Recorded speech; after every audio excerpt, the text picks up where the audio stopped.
जय हिंद दोस्तों।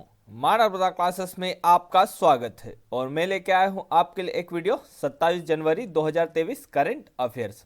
27 जनवरी 2023 से जितने भी करंट अफेयर्स के क्वेश्चन बनेंगे वो हम इस वीडियो में डिस्कस करेंगे। इस करंट अफेयर्स के बाद सामान्य प्रबंधन के प्रश्नों को भी देखेंगे और उनके उत्तर जानेंगे। इस वीडियो की पीडीएफ आपको हमारे टेलीग्राम चैनल मानवता क्लासेस से मिल जाएगी। टेलीग्राम चैनल की लिंक मैंने इस वीडियो के डिस्क्रिप्शन में दे दी है, तो आप लिंक पे जाके टेलीग्राम चैनल ज्वाइन कर लें। तो वीडियो शुरू करते हैं। प्रश्न नंबर पहला, 74वां गणतंत्र दिवस समारोह पहली बार किस पद पर हुआ है? तो यह कर्तव्य पद पर। 74वां गणतंत्र दिवस समारोह पहली बार किस पद पर हुआ है? तो यह कर्तव्य पद पर। किस पद पर हुआ है? कर्तव्य पद पर हुआ है। और ये कर्तव्य पद का ही मतलब कर्तव्य पद का पहले क्या नाम था? राजपद। क्या नाम था कर्तव्य पद को पहले राजपद के नाम से जानते थे।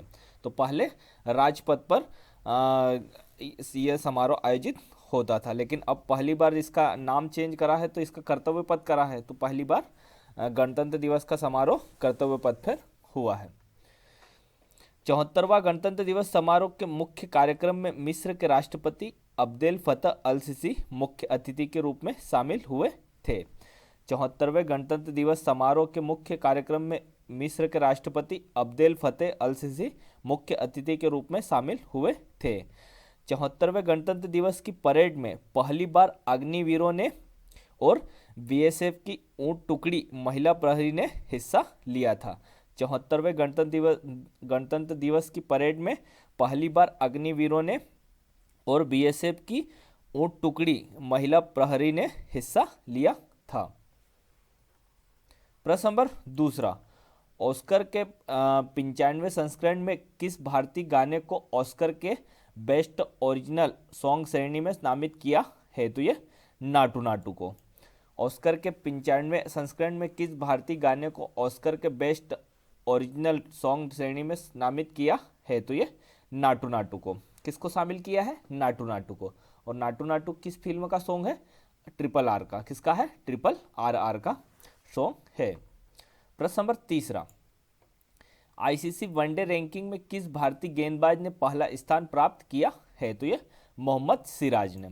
आईसीसी वनडे रैंकिंग में किस भारतीय गेंदबाज ने पहला स्थान प्राप्त किया है? तो ये मोहम्मद सिराज ने। किसने प्राप्त किया है? मोहम्मद सिराज ने।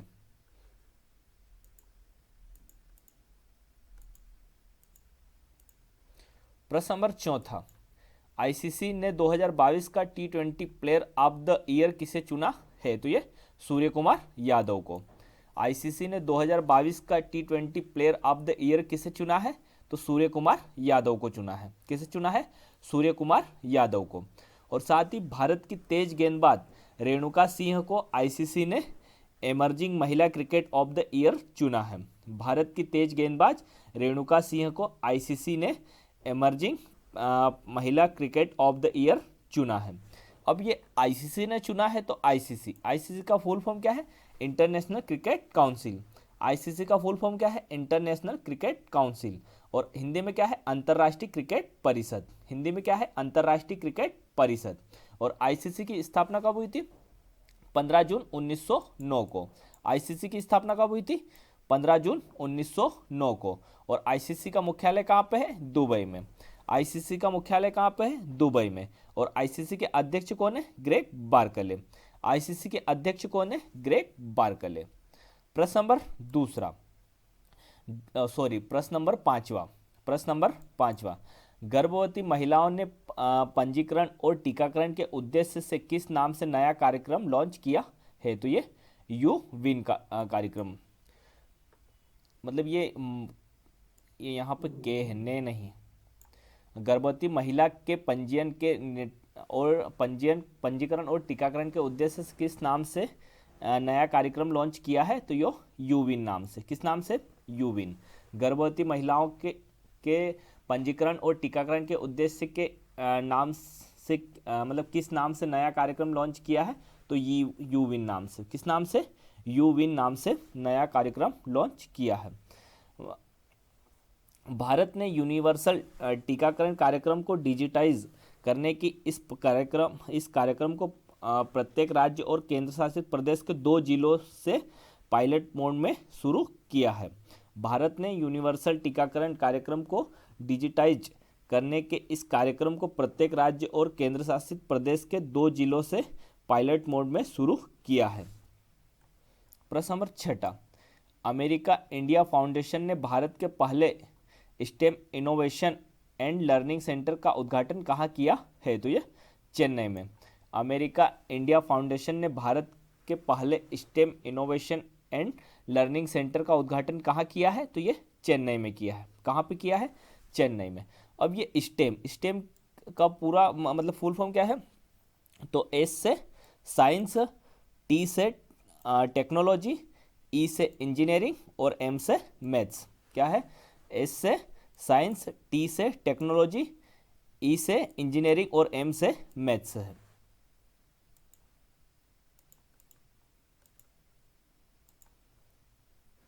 प्रश्न नंबर 7, भारत पाक अंतर्राष्ट्रीय सीमा पर एक सप्ताह का अभ्यास ऑप्स अलर्ट किसने शुरू किया है? तो ये बीएसएफ ने। भारत पाक अंतर्राष्ट्रीय सीमा पर एक सप्ताह का अभ्यास ऑप्स अलर्ट किसने शुरू किया है? तो ये बीएसएफ ने। किसने शुरू किया है? बीएसएफ ने शुरू किया है।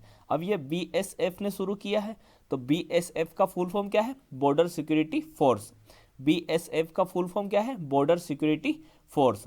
और हिंदी में क्या है? सीमा सुरक्षा बल। हिंदी में क्या है? सीमा सुरक्षा बल। और बीएसएफ की स्थापना कब हुई थी? 1 दिसंबर 1965 को। बीएसएफ की स्थापना कब हुई थी? 1 दिसंबर 1965 को। और बीएसएफ का मुख्यालय कहाँ पे है? नई दिल्ली में। बीएसएफ का मुख्यालय कहाँ पे है? नई दिल्ली में। और बीएसएफ के महानिदेशक कौन है? सुजाई लाल थाउसेन। बीएसएफ के महानिदेशक कौन है? सुजाई लाल थाउसेन। और बीएसएफ का मोटो क्या है? जीवन पर्यंत कर्तव्य। बीएसएफ का मोटो क्या है? जीवन पर्यंत कर्तव्य। प्रश्न नंबर 8, किस मंत्रालय ने 26 से 31 जनवरी 2023 तक लाल किले में के लॉन में भारत पर्व का आयोजन किया है? तो ये पर्यटन मंत्रालय ने। किस मंत्रालय ने 26 से 31 जनवरी 2023 तक लाल किले के लॉन में भारत पर्व का आयोजन किया है? तो ये पर्यटन मंत्रालय ने। किसने किया है आयोजन? पर्यटन मंत्रालय ने किया है। और हमारे पर्यटन मंत्री कौन है? केंद्रीय पर्यटन मंत्री जी किशन रेड्डी। केंद्रीय पर्यटन मंत्री कौन है? जी किशन रेड्डी। प्रश्न नंबर 9, उत्तर भारत की सबसे बड़ी तैरती हुई सौर परियोजना का उद्घाटन कहाँ किया गया है? तो ये चंडीगढ़ में। उत्तर भारत की सबसे बड़ी तैरती हुई सौर परियोजना का उद्घाटन कहाँ किया गया है? तो ये चंडीगढ़ में किया गया है। कहाँ पे किया गया है? चंडीगढ़ में। और इसका उद्घाटन पंजाब के राज्यपाल बनवारी लाल पुरोहित ने किया है। इसका उद्घाटन पंजाब के राज्यपाल बनवारी लाल पुरोहित ने किया है।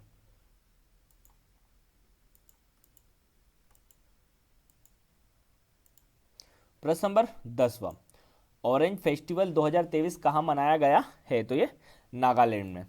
ऑरेंज फेस्टिवल 2023 कहाँ मनाया गया है? तो ये नागालैंड में। कहाँ पे मनाया गया है? नागालैंड में। अब ये नागालैंड में मनाया गया है तो नागालैंड की राजधानी क्या है? कोहिमा। नागालैंड की राजधानी क्या है? कोहिमा। और नागालैंड के राज्यपाल कौन है? जगदीश मुखी। नागालैंड के राज्यपाल कौन है? जगदीश मुखी। और नागालैंड के मुख्यमंत्री नेफियो रियो। नागालैंड के मुख्यमंत्री नेफियो रियो। प्रश्न number 11, Himachal Pradesh high court का कार्यवाहक मुख्य न्यायाधीश किसे नियुक्त किया गया है? तो ये न्यायमूर्ति सबीना जी को नियुक्त किया गया है। हिमाचल प्रदेश हाई कोर्ट का कार्यवाहक मुख्य न्यायाधीश किसे नियुक्त किया गया है? तो न्यायमूर्ति सबीना जी को नियुक्त किया गया है। किसे नियुक्त किया गया है? न्यायमूर्ति सबीना जी को नियुक्त किया गया है।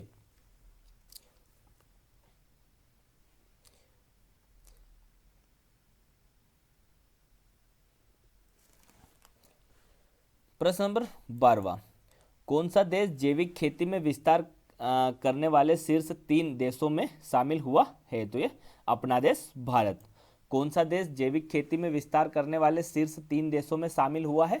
तो अपना देश भारत शामिल हुआ है। कौन सा देश शामिल हुआ है? अपना देश भारत। जिसमें पहले स्थान पर है अर्जेंटीना, दूसरे स्थान पर है उरुग्वे और तीसरे स्थान पर है अपना देश भारत। पहले स्थान पर कौन है? अर्जेंटीना, दूसरे स्थान पर है उरुग्वे और तीसरे स्थान पर है भारत।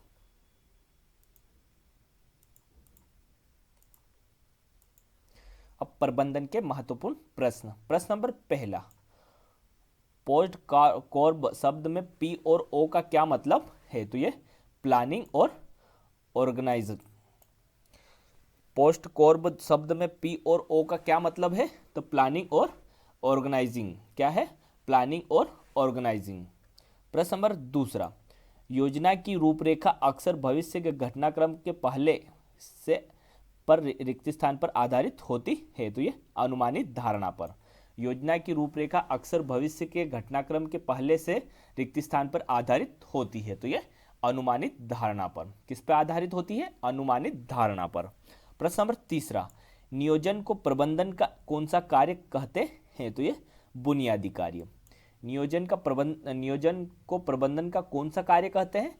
तो ये बुनियादी कार्य कहते हैं। कौन सा कार्य कहते हैं? बुनियादी कार्य। प्रश्न नंबर चौथा, वे सामान्य विवरण जो संस्था के कर्मचारियों अथवा कार्यों का मार्गदर्शन करती है क्या कहलाती है? तो ये संस्था की नीतियां कहलाती है। वे सामान्य विवरण जो संस्था के कर्मचारियों अथवा कार्यों का मार्गदर्शन करती है क्या कहलाती है? तो ये संस्था की नीतियां कहलाती है। क्या कहलाती है? संस्था की नीतियां कहलाती है। प्रश्न नंबर पांचवा, वे नीतियां जो उच्च प्रबंधन का मार्गदर्शन करती है तथा उद्देश्यों की प्राप्ति में सहायक होती है। तो ये आधारभूत नीतियां। वे नीतियां जो उच्च प्रबंधन का मार्गदर्शन करती है तथा उद्देश्यों की प्राप्ति में सहायक होती है। तो ये आधारभूत नीतियां। कौन सी नीतियां होती है? आधारभूत नीतियां। प्रश्न नंबर छठा, कार्य विधियां क्या बताती है? तो ये लक्ष्य को प्राप्त करने के लिए सर्वोत्तम ढंगों को। कार्य विधियां क्या बताती है? तो लक्ष्य को प्राप्त करने के लिए सर्वोत्तम ढंग को बताती है। प्रश्न नंबर सातवां, पद सोपान है। तो ये श्रेणीबद्ध प्रशासन। पद सोपान क्या है? श्रेणीबद्ध प्रशासन। क्या है पद सोपान? श्रेणीबद्ध प्रशासन।